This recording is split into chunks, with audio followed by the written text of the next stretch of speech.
Ho,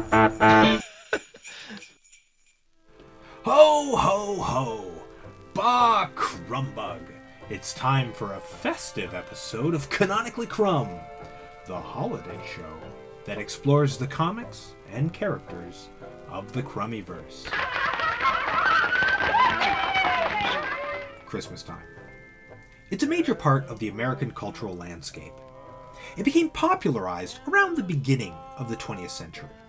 And while Christmas creep has continually expanded its cultural hegemony over the decades, with many retailers nowadays putting out their Christmas displays before even Halloween, the development of this holiday's iconography really peaked mid-century, just in time for the childhood of the baby boomers.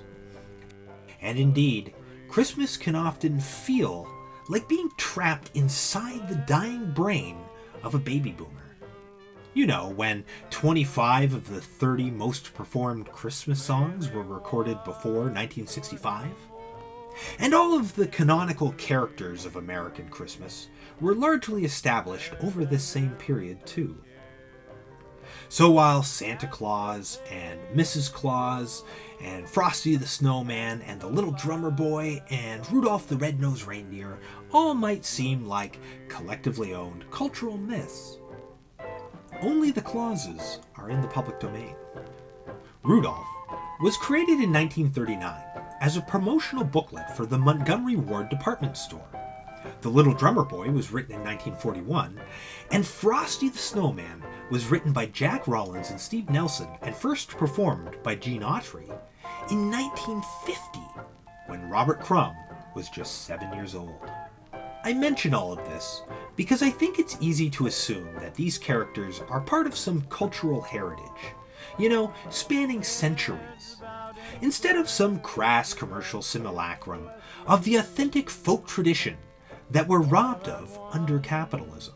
And we'll see all of these elements, the childhood of the boomers, mass culture versus folk culture, and class warfare come together in today's comic. Canonically Crumb number 10, Crumb Advocates Violent Overthrow, with Frosty the Snowman and his friends. As always, we need to acknowledge that, for our purposes, Robert Crumb's canon includes the Big Yum Yum Book, the Complete Crumb, the Weirdo Years, Zap, Hup, Mystic Funnies, and a bit of dirty laundry. And in case anyone doesn't already know the original tale of Frosty, the titular character from the song Frosty the Snowman, I'll quickly recap the ballad, as is traditionally sung by Jimmy Durante. How are you, boys? Frosty was a horrifying snow golem constructed deep in the woods by juvenile delinquents. His grotesque visage consists of a pig-like button nose and two dark, soulless eyes made of coal. He wears a cursed silken hat, which is the source of his evil power. Frosty mesmerizes the children with his illicit dances and hedonistic delights, like smoking from a corncob pipe. He derives some sort of perverse sexual gratification from the corruption of these minors, and the song describes how shocking it was for the children to watch his eyes roll back into his head with pleasure. In his orgasmic frenzy, Frosty runs through the village, brandishing his witch's broom. Local law enforcement attempt to stop Frosty's wave of terror, pursuing him in a high-speed chase. Luckily, the sun god Apollo takes pity on the villagers, and he warms the sun, which causes the frost golem to melt, preventing him from stealing the children away forever to his icy realm of forbidden pleasures. But in the end, Frosty vows to return someday, to take his revenge! So, now that we're all up to speed on the Frosty myth, we can look at today's comic, Frosty the Snowman and His Friends, which was first published in Arcade the Comics Review number 4 in the winter edition of 1975. Although it was originally printed in black and white, we'll be looking at the giant colorized version from the R. Crumb coffee table art book, which was published in 1997. The first thing you might notice, glancing at the comic, is that the story is oddly told in a strip format. Each page contains 2 strips consisting of 6 uniform panels, beginning with a Frosty and his friends title card, and typically ending with a punchline. Whether Crumb originally intended Frosty to be serialized in a newspaper like The Village Voice or something, or if it was just a stylistic decision intended to evoke the feeling of newspaper comics, is unknown. I've looked around for a snowman newspaper strip from Crumb's childhood which he could be referencing, but I didn't find one. Really, the most likely influence is the Frosty the Snowman comic books, which Dell published yearly in their 4-color book series between 1951 and 1962. And we know that the Crumb children read Dell comics at the time. They're surprisingly good, actually. I really enjoy this one where Frosty is putting his hat on all these other snowmen in a snowman contest, and this bad kid snowman runs amok, stealing ice cream and punching people in the face. I've even found some possible influences from these comics on Crumb's other work. This mountain climbing scene, for instance, reminds me a lot of the one in Horny, Harriet, Hotpants, which we looked at in episode number 5. Back to Crumb's version of Frosty, the first strip, as they all do, opens with a Frosty the Snowman and his friends title card. Then, we see Frosty and Stupid Jerk pulling a sled with a wooden 7-Up crate full of big fat juicy snowballs. Tuffy approaches and asks, "What are you guys doing?" The Jerk, or Stoop, as Frosty calls him, cryptically replies, "We're having winter fun, huh, Frosty? Ha ha!" Frosty, the jolly happy soul, clarifies that they're headed to the Rockefeller Mansion to throw these snowballs at it. He's referring to the palatial estate of the unseen character in this comic, Vice President Rockefeller, that's with an A. No doubt, a reference to the Gilded Age business magnate J.D. Rockefeller, with a hard R, whose family name has long been associated with an annual giant Christmas tree erection in New York City. Tuffy says, "Oh boy, I want to come and throw some too." But Stoop disapproves. She practically begs Frosty, "Can I? Please, please, let me." And Frosty asks the Jerk if he thinks she can be trusted. Stoop is worried that she'll think, and Frosty tells her that they can't really afford to take any chances. Tuffy laughs incredulously. "Ha! What's the big deal? They're only snowballs." But Frosty shows her that these are no ordinary snowballs. And that's the conceit, Crumb-bums. In this comic, Frosty the Snowman is a radical bomb-throwing anarchist. And what about his friends? Stupid Jerk, that's Stupid Jerk with 2 O's, is a reoccurring character within the Crummyverse. We haven't encountered him on Canonically Crumb before, but he appeared 2 years prior in a comic from 1973 called Namby-Pamby and Her Friends. So he's kind of become a stock and their friends character. We'll cover that comic in a distant future episode, but the gist is that Stupid is a socially inept, ugly weirdo, even more so than all the other ugly weirdos. Tuffy only appears in the Frosty series, at least as far as we can tell from her obscured face. She's got these great bulging folds to her design, owing to her puffy jacket and rippling thighs pouring out of her unseasonable hot pants.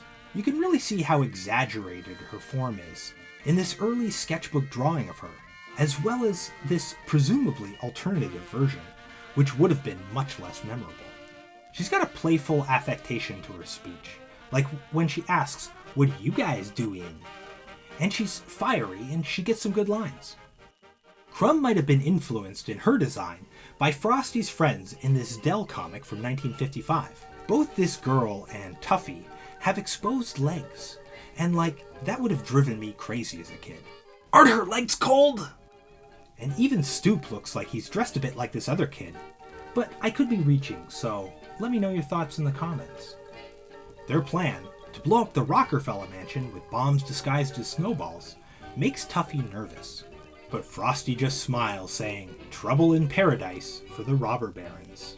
And the jerk misquotes Mao Zedong, "A revolution is not a tea party." The original translates closer to, "A revolution is not a dinner party." And I mean, say what you will about old Chairman Mao, he got rid of those pesky landlords. Tuffy has second thoughts, saying, I don't know if I want to be any part of this crazy scheme. Frosty tells her that they can handle it on their own, but keep it to herself, please.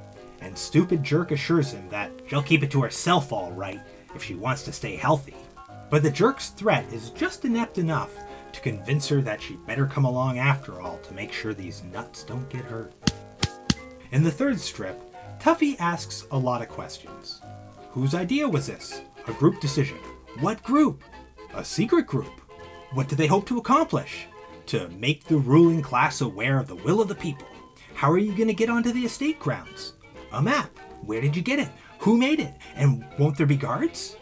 Frosty assures her that everything is under control, but Stoop catches her off guard with some questions of his own, like, "How come you ask so goddamn many questions?" And, "Are you a CIA operative?" In response, Tuffy calls him a ridiculous, paranoid, schizophrenic moron. He presses the issue to Frosty, pointing out that if she's a government agent, then she's an enemy of the people and will have to be offed. But Frosty vouches for her, having known Tuffy for years. He assures the jerk that she's good people. Stoop still isn't so sure, demanding Frosty tell him her background and class consciousness, as she could easily be a brainwashed dupe for the government. This is the last straw for Tuffy, and now she wants proof that stupid jerk isn't an agent provocateur, which is pretty smart actually.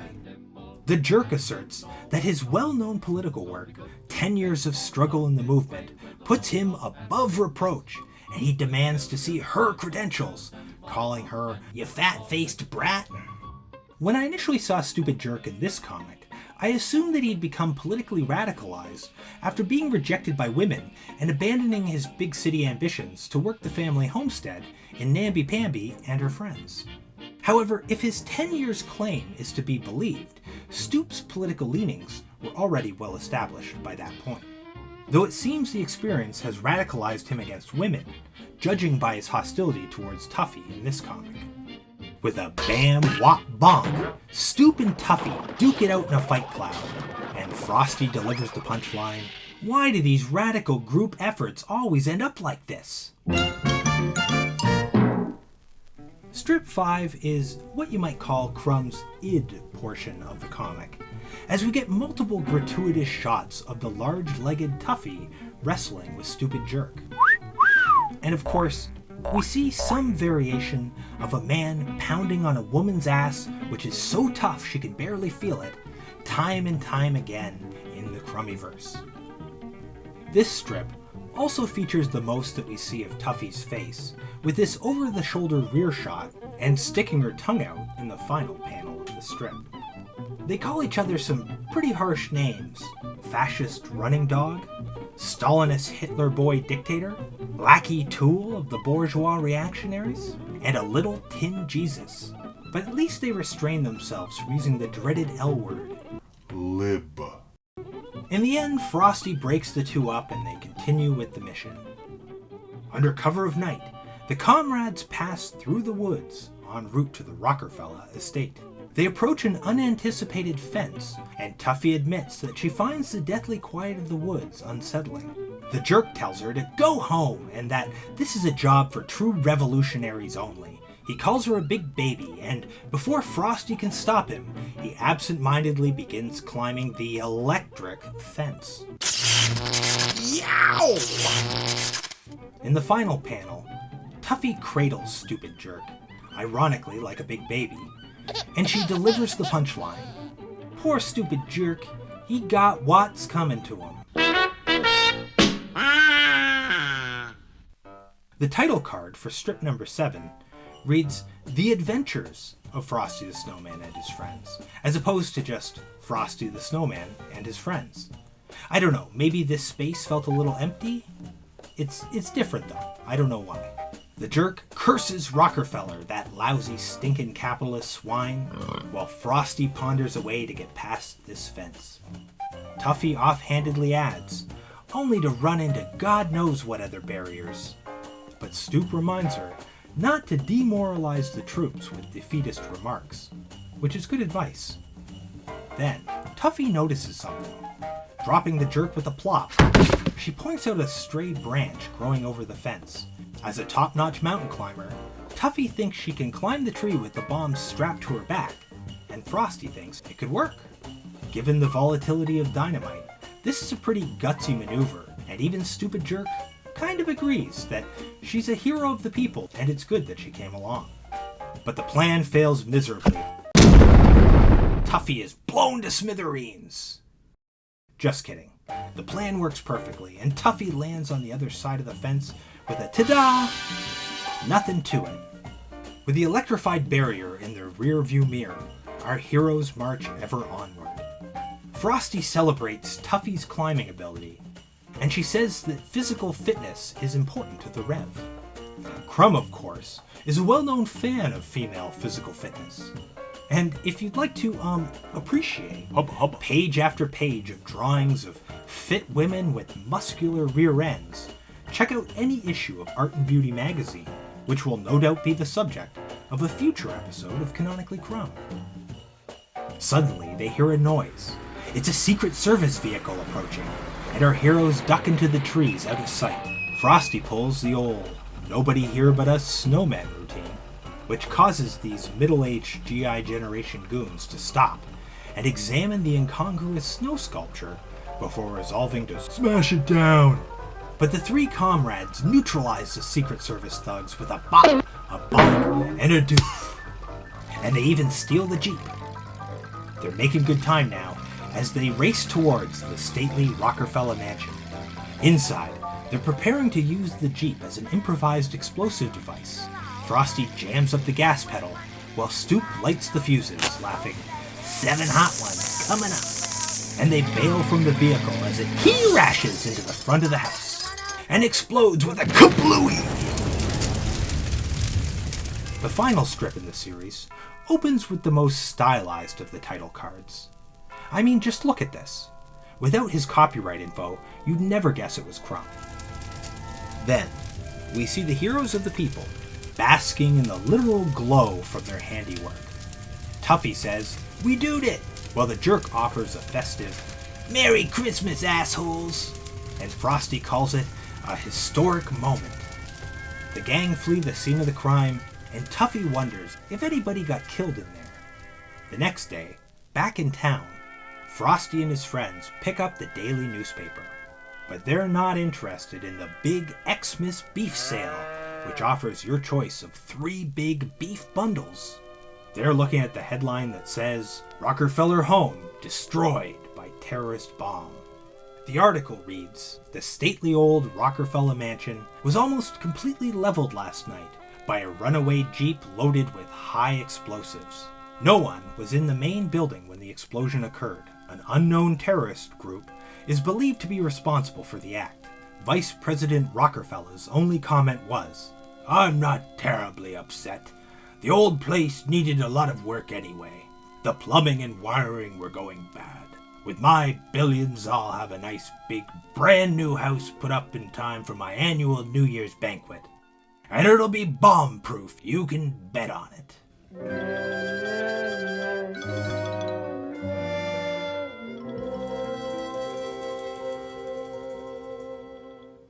So it was all for nothing, and the absurdity causes Tuffy and Stoop to do a flip tape, crying, "Nuts to that big rat," and "Phooey on you, Rocky." I really enjoy this comic. It's got a lot going for it. A big part is the strange newspaper strip format, which, as I mentioned, I have no explanation for. Maybe it's as simple as he had a bunch of half-sized drawing boards lying around. I don't know. But whatever the reason, it does help Frosty and his friends to stand out, and it makes it more memorable, I think. The backgrounds are really well done. They're deceptively simple, not intrusive, and they really convey the winter setting, which also helps make this comic stand out. There's an attention to detail like in the stomped down snow on the sidewalks. The setting also transitions from city to the suburbs to the middle of nowhere, and then cuts back to the city at the end. And the time of day gradually progresses to night over the course of the first 9 strips, which adds a lot to the mood. The comic is funny, of course, and it manages to be provocative without being racist or even misogynist, really, which is refreshing, because maybe you don't get enough of that with Crumb, you know? The strip format gives the comic a punchy beat, and the ending is satisfying, if a bit cynical. I mean, you do want to see Vice President Rockefeller get what's coming to him. But Crumb's outlook on the future is pretty bleak, paranoid even, and the ending is consistent with his other more overtly political comics. Like radical feminist Lenore Goldberg abandoning her girl commandos to become a Jewish mother, or the inescapable cycle of eternal recurrence at the end of the Rough Tough Creampuffs Take Charge, which we looked at in Canonically Crumb number 3. In that episode, I said, but none of this is to suggest that anywhere in the Crumb canon will you find a coherent political ideology. Anyone turning to Crumb for that has clearly missed the point. And I do believe that, but still, throughout the Crummyverse, and especially leading up to Frosty, we do get some glimpses into Crumb's political worldview, which I think it's fair to say are much more radical than the Clintonian liberalism or reactionary Trumpism that so many of the original readers of Arcade have since settled into. His work is critical of social norms and hierarchy, as well as mass media and mass culture. There's a clear advocacy for environmentalism and a vision for a sustainable ecotopian future. And he's openly hostile to the interests of American capitalism and the military-industrial complex. He even drew this poster in 1969 for a benefit for the Chicago 7 put on by notable hippie and retired Ben & Jerry's flavor, Wavy Gravy. And while viewers today might look at these panels and think of the 9/11 terrorist attack of 2001 carried out by Islamic extremists, throughout the early 1970s, there were several incidents labeled as terrorism in North America, attributed to radical left-wing groups, including the FLQ in Quebec, the Puerto Rican nationalist group FALN, and of course, the Weather Underground, of whom Crumb said in a 2015 interview with The Observer, "If the Weather Underground was bombing banks, I'm all for it as long as they weren't killing too many people. We should still bomb motherfucking banks." And it seems, at least to hear Crumb and those close to him tell it, Frosty the Snowman may have put Crumb in the sights of a systematic attack on the counterculture by establishment power in the late 1970s. As Jesse Crumb put it in the introduction to the Complete Crumb Volume 10, the Frosty strip was at least partly responsible for the R. Crumb versus the IRS debacle. No real proof, of course, and yet more than mere paranoia prompts such speculation. I mean, think about it. Pop advocates violence against established American plutocrats, and within a year is embroiled in a vicious fight with a group of unreasonable and unwavering bureaucrats. In 1975, Crumb's Keep On Truckin' cartoon was declared to be in the public domain by Judge Albert Charles Wallenberg, which I talked about in a Canonically Crumb news episode from a few months back called Disney Gets Crummy. Losing the rights to Keep On Truckin' put the brakes on the R. Crumb gravy train and left him holding a $20,000 tax bill. Crumb's IRS troubles are worthy of a future episode of Canonically Crumb on their own. Maybe a special tax season episode or something like that. So I won't go much into it here at the end of this episode, except to tell you that somebody says it took him almost 3 years, and ultimately he gave them almost $60,000 before they decided to let him off. He was a broken man, and thereafter became a good citizen and dutiful taxpayer, albeit with a deep, abiding hatred for the US government. And just to highlight how difficult those years were for him, in March of 1978, in the Coevolution Quarterly number 17, Crumb offered to sell his entire record collection, his books and his comics, and all of his original art to settle the debt. You just know that had to hurt. So whether you believe Crumb was deliberately targeted by the IRS for Frosty the Snowman, or if you think it was just a big coinky-dink, this comic does mark a departure in Crumb's work, which afterwards becomes more angry and cynical, rudderless even for a while. Frosty the Snowman and his friends showcases the last vestiges of the happy hippie comics ethos in the Crummyverse that began in the late 60s, and so it represents a sort of loss of innocence for Crumb. It's kind of like when you find out that Santa Claus isn't real. You know, you're not the same person after that because you can't really remember what it feels like to believe in magic when you don't. Oh, did I spoil that for you? Well, at least there's always the Krampus. Merry Christmas, Crumb-bums. This marks the end of another holly jolly episode of Canonically Crumb. If you like this program, show a little holiday spirit and hit like, hit subscribe, be a ding-dong daddy, and ding that bell. I've been your host, Kyle Bridget. You can find my links in the show description, and join me in the Nostril Zone, where we listen to tunes and draw cartoons every Sunday from 7 p.m. to 9 p.m. Central Time. And if you want to support this program and myself, you will also find my Patreon in the show description as well. Canonically Crumb will be back next year with another deep dive into the Crummyverse. Thanks again, Crumb-bums, and keep on peeking